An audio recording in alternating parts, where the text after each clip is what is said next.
Hey everybody, it's April James here from Utah, April James Interiors.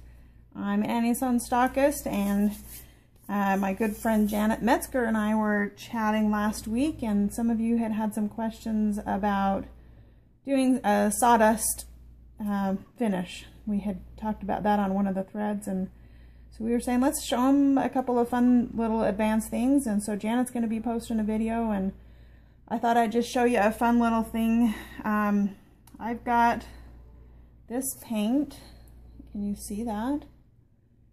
Last year we closed one of my locations and I had some of my paint in storage for over the summertime, and this happened to be one of them, and the lid was not on properly, and so it was in a lot of heat. So I want to show you that your paint is not lost if that happened to you. I could put some water in there and let it constitute up, but there's a fun finish I like to do. I want to show you on this door here. Can you see all of the texture? This is one of the things I absolutely love about Annie Sloan chalk paint, is all the different ways in which you can use it. And so I'm just going to show you really quick what I did with that paint to get that texture. So I scooped some out and put it in my little container here, and you can see it's very thick and pasty. I'm using what's called a Japan scraper here. You can use a paint scraper or something similar. And then I'm just going to go and I'm going to spread it on. I do have to use a little bit of pressure and just smear it around and smooth it out and mess with it.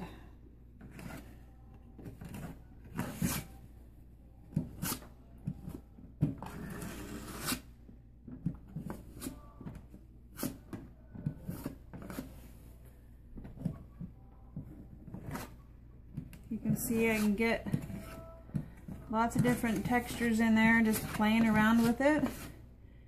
Being true to what Janet and I talked about doing, we said we were going to do a little bit of sawdust this week, so this is just kind of a fun little thing you can do. I got a little bit of the paint there on the end of my spatula, and I'm going to dip it into my little container of sawdust, believe it or not.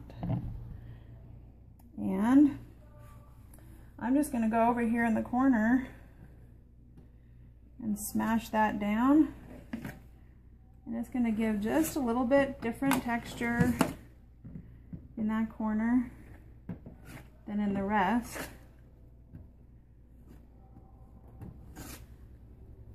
I'll see if you can see that. You can see just the little tiny fine bumps. That kind of is fun little texture you can get by adding the sawdust into the paste. So I'll just do that here randomly, here and there.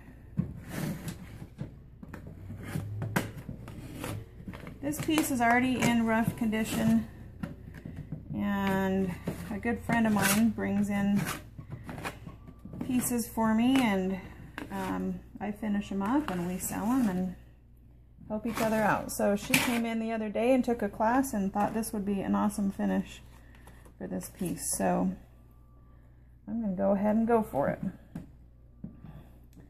Sometimes you'll get a big chunk in there. It's a little too much for it, but so I've got that mostly covered. I'm going to worry too much about having it completely covered, because obviously this is a very old world type of finish. But I wanted a little bit of color in here, so I'm going to take my brush and dip it in some of my Provence. And I'm going to just pounce it in a few areas.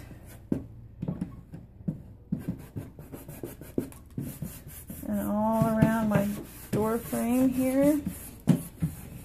Again, this is obviously not a super smooth. I don't need to worry about making it perfect, because that's not the point. There where I added that color on there, I'm just going to kind of smear that down in. It's going to make it look like there's just multiple old layers of paint in there. It really adds some interest. I'm going to hit this with a blow dryer, and when it's done I'm going to do a little bit of dark waxing to it. You can see the difference between those two doors. This one's been dark waxed and the other one hasn't. After I dark waxed this, I went back over with some of the plaster again, made out of my chalk paint. By the way, that color was Paris Gray.